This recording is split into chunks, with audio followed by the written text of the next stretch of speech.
મારું નામ કરણાભાઈ માલધારી, સૌરાષ્ટ્ર માલધારી સંઘ સંયોજક.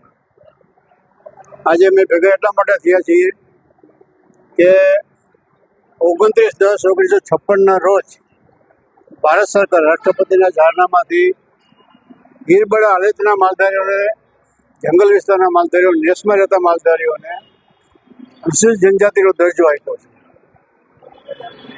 જેમ બાકીના ગુજરાતમાં બીજા આદિવાસીઓનો દરજ્જો મળ્યો, એ જ દરજ્જો જંગલમાં રહેતા હોવાના કારણે અમને મળ્યો છે.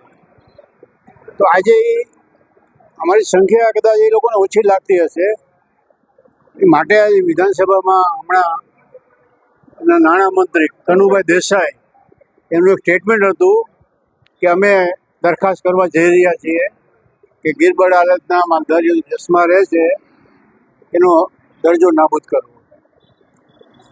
2 વર્ષ પહેલાં 2020માં કાર્ય કમિટી રચના કરી સરકારે.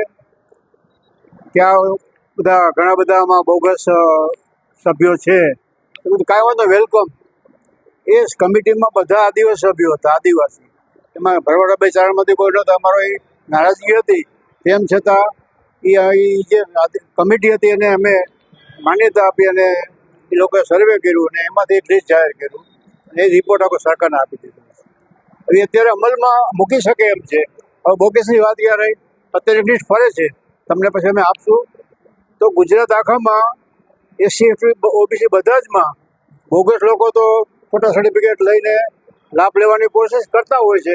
તો એમાં આદિવાસીમાં પણ કોઈ કરતા હોય, એમાં કોઈ રબારી જ કરે છે કે ભરવાડ જ કરે છે, ચારણ કરે છે, એવું નથી. સાઉથ ગુજરાતના આદિવાસીઓ છે, ત્યાંના ગરાસિયા છે, ત્યાંના ભીલ છે, ઘણા બધા લોકો એના પણ લિસ્ટમાં નામ ફરે છે. તો અમારા પર ખોટો આક્ષેપ કરે છે અને ખોટા હોય ને અમે કોઈ બચાવ કરતા નથી. સાચા છે, એ દરજ્જો અમારો ચાલુ રહેવો જોઈએ અમારે.